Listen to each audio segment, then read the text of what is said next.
कैसे देखते हैं इस कामयाबी को? आप एक प्रोफेशनल सोल्जर भी रहे हैं, तो क्या कहेंगे? डॉक्टर साहब, थैंक यू वेरी मच, आपने मुझे प्रोग्राम में मदऊ किया। आज हमारे लिए बहुत और ये पर्टिकुलरली डेज बहुत सेलिब्रेशन के दिन है और काबिल फ़ख्र दिन है। अल्लाह ताला ने हमें बहुत बड़ी कामयाबी से नवाजा। सबसे पहले तो रब्बे ज़ुल जलाल का शुक्रिया अदा करना चाहूँगा, और मैं ये कहूँगा कि मई 25 में पाकिस्तान की स्ट्रेटेजिक रीबर्थ हुई, और उसके बाद से अल्लाह ताला के करम से पाकिस्तान की ट्रैजेक्टरी थ्रू आउट अपवर्ड है। हमने विद एवरी पासिंग डे अपने स्टेचर में गेन किया है, चाहे वो डिप्लोमेटिक स्टेचर है, वो मिलिट्री स्टेचर है, वो वेरियस डोमेन्स का स्टेचर है। और कन्वर्सली इंडिया जो कि हमारा अजली दुश्मन रहा है, वो उसने अपने स्टेचर में लूज किया है। तो बहुत बड़ी कामयाबी थी, कोई अल्फाज उसका अहाता नहीं कर सकते। दुनिया अब इस सब्जेक्ट को पढ़ रही है कि कैसे एक छोटे मुल्क ने जो सिर्फ अपना दफा कर रहा था, एक हमला करने वाले मुल्क को, जो बड़ा मुल्क था, उसको कैसे धूल चटाई और उसको कैसे कॉम्प्रिहेंसिव शिकस्त दी। अच्छा जनरल साहब, ये बताएं कि हमारी स्किल पे तो कोई शक नहीं है, हमारी एयर फोर्स ने जो धाक बिठाई है, तो जो स्काइज़ के अनडाउटेड हीरोज़ हैं वो एयर फोर्स के शाहीन हैं। उन्होंने बड़ा इसको किया, और जो लीडरशिप का रोल बड़ा इम्पोर्टेंट होता है। Field marshal chief of defence forces हाफिज़ सैयद आसिम मुनीर साहब ने जिस तरह से लीड किया, और वो वैसे भी महादे जंग पे भी और बॉर्डर्स पे भी फ़ौजियों के पास जाते थे, उनकी धाक बढ़ाते। तो ये जो हमने रिवाइव किया है कुरान से आइडिया बुनियानु मरसूस का लेके, इसने कितना इम्पेक्ट डाला है दुनिया पे, स्पेशली पाकिस्तान पे, हमारे नौजवानों पे, कि वो अपने आप को रिकनेक्ट करें कुरान से? बुनियानु मरसूस का लफ्ज़ उन दिनों बड़ा सर्च हुआ है गूगल पे भी।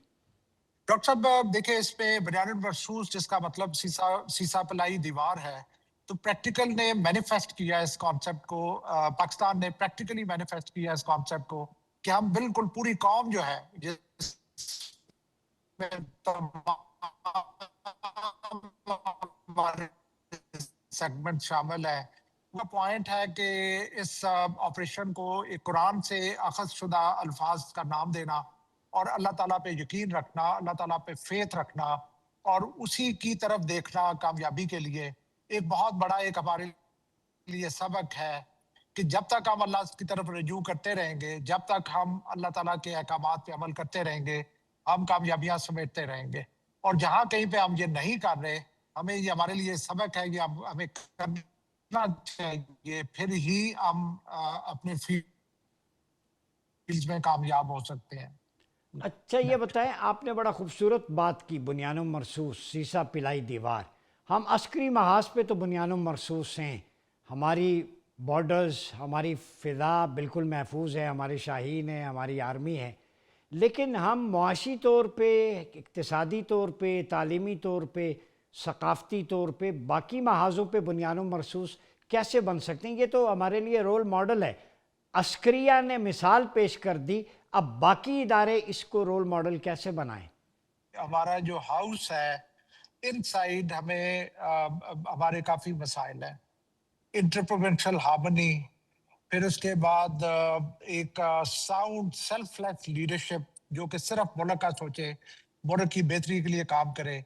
फिर उसके अलावा जो है वो मैं कहूँगा कि पॉलिटिकल इंस्टेबिलिटी, और सबसे बड़ा जो मसला है वो इकोनॉमिक इंस्टेबिलिटी है।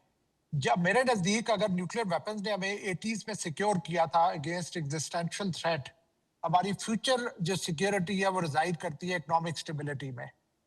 तो हमारे लिए बहुत जरूरी है कि अभी हम लड़ाई और जंग के रास्तों से हटें और वो अपॉर्चुनिटीज एक्सप्लॉइट करें जो अल्लाह ताला हमारे सामने रख रहा है, जिसका मैं जिक्र करना चाहूंगा, चाइना पाकिस्तान इकोनॉमिक कॉरिडोर।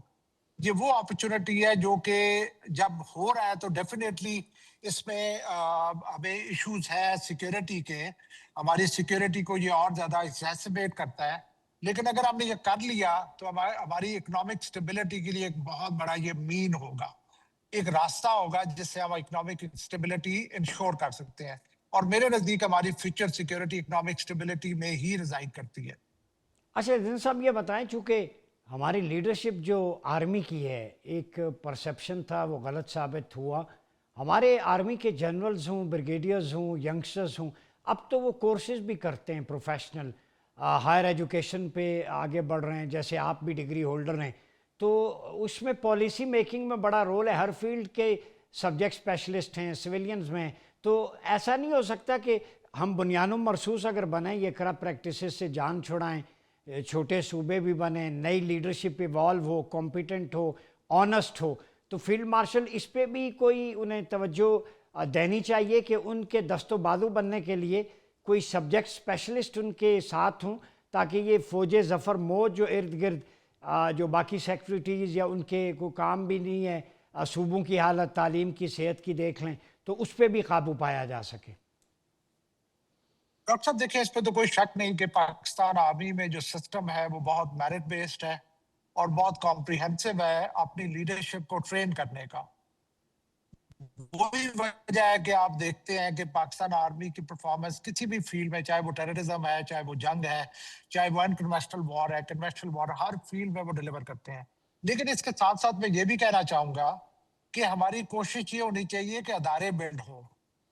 ہمارے جو بدلہ ہوگا یہ کہ ایک ادارہ بہت زیادہ گرو کر چکا ہے اور کر رہا ہے اور کرے گا، لیکن باقی ادارے بہت پیچھے رہ جائیں گے.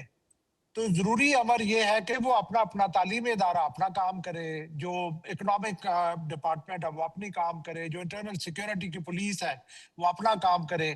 تو بہت ضروری ہے کہ ان اداروں کو بھی بہتر کیا جائے. اس کے علاوہ جو آپ نے اوور آل پاکستان کی جو اسٹرکچرل جو ریفارمیشن ہے کہ صوبے چھوٹے ہوں، مینیجیبل ہوں، تاکہ عوام کی جو ہے وہ مسائل حل ہوں، وہ کرنا ڈیفینیٹلی اس کی اپنی ایک امپورٹنس ہے اور وہ ہم ڈینائی نہیں کر سکتے، جو میں سمجھتا ہوں کہ ہونی چاہیے. اچھا، آخر میں میسج کیا دیں گے پوری قوم کو بنیان مرصوص کے 1 سال مکمل ہونے پہ؟ میں یہ کہنا چاہوں گا کہ اللہ تعالیٰ کا بہت کرم تھا.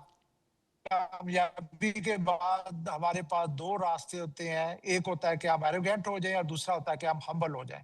میرے نزدیک بڑا پن اس میں ہے کہ ہم ہمبل ہوں اور ہماری کوشش ہم یہاں سے اس سے ٹیک آف کریں. عسکری محاذ پہ اور باہر کے محاذ کے اوپر ہم نے اللہ تعالیٰ کے فضل سے بہت کامیابیاں حاصل کی ہیں.